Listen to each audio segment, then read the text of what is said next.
Do you sometimes say or do something that's totally out of character for you, and then you wonder, where did that come from? Have you ever had an experience where you suddenly got angry or irritated? Do certain situations trigger you to feel self-doubt, worry, or anxiety? And have you noticed that once you've been triggered, it's really hard to get back on track? Be sure to watch this video to learn how triggers can undermine you from being the person you really want to be. Hello, I'm Kristen Clark, a certified Axiogenics coach with Insight Coaching and co-author of the book, Living a Richer Life. I help people uncover the thinking that is sabotaging the results they desire and keeps them awake at night. And by making some simple changes in their perspective, help them make their lives work much better. If you'd like to learn how to make your life work better, see the link below to complete our assessment and schedule a free introduction session with me.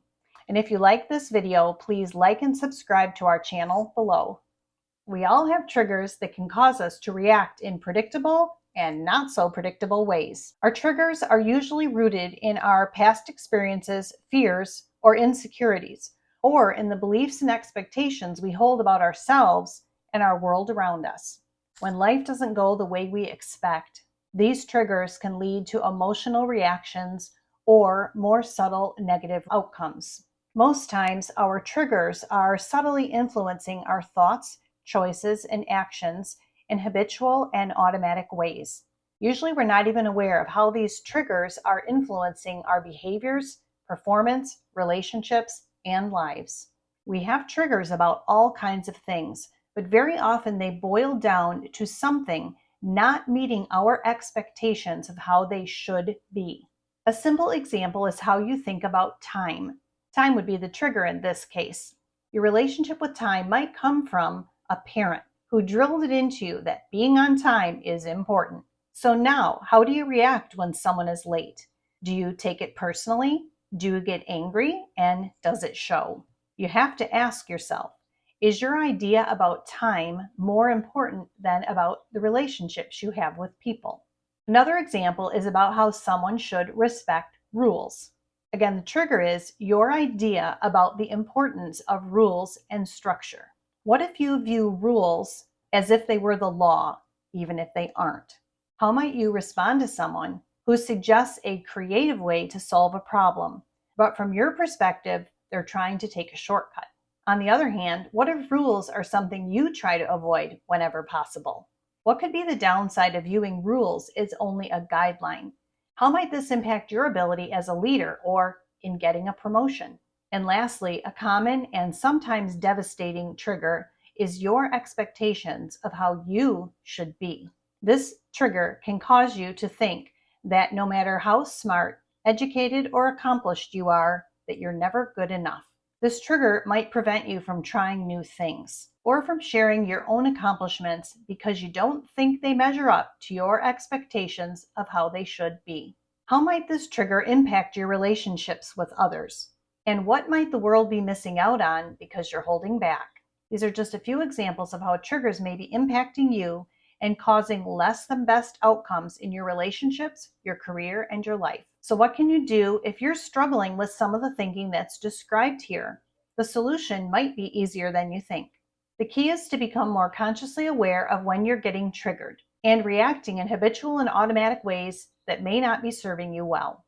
In listening to me today, you may have noticed that the word should often comes up when we're talking about triggers. The word should is your clue that your less than best thinking has been triggered.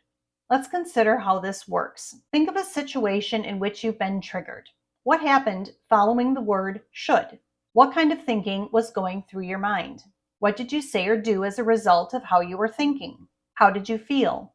What was your body telling you?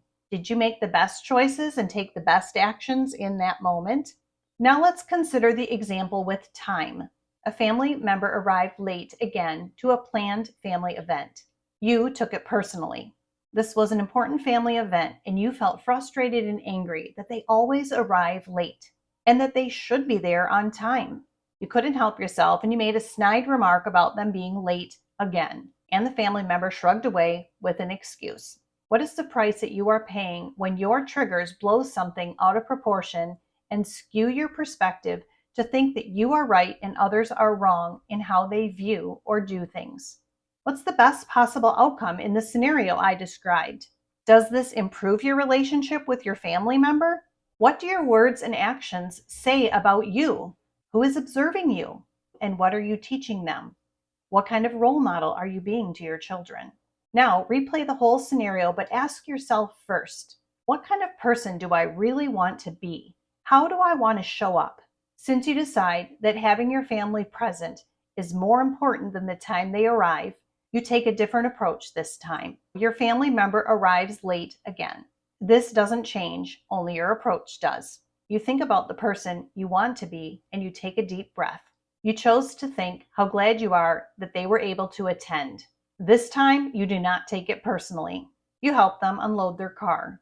You realize this person has a million things on their mind, and they apologize for being late. You tell them not to worry about it and that you're glad they arrived safely. Which outcome creates more value and goodness? Learning to recognize your emotional and thinking triggers is an important first step in managing your response to avoid saying or doing things you may regret later. Identifying the more subtle, habitual, and automatic thinking patterns is a bit more difficult, but it's immensely helpful to improve your thinking, your outcomes, and the value you create. If you'd like to learn how to make your life work better, then see the link below to complete our assessment and schedule a free introduction session with me. And if you like this video, be sure to like and subscribe to our channel below.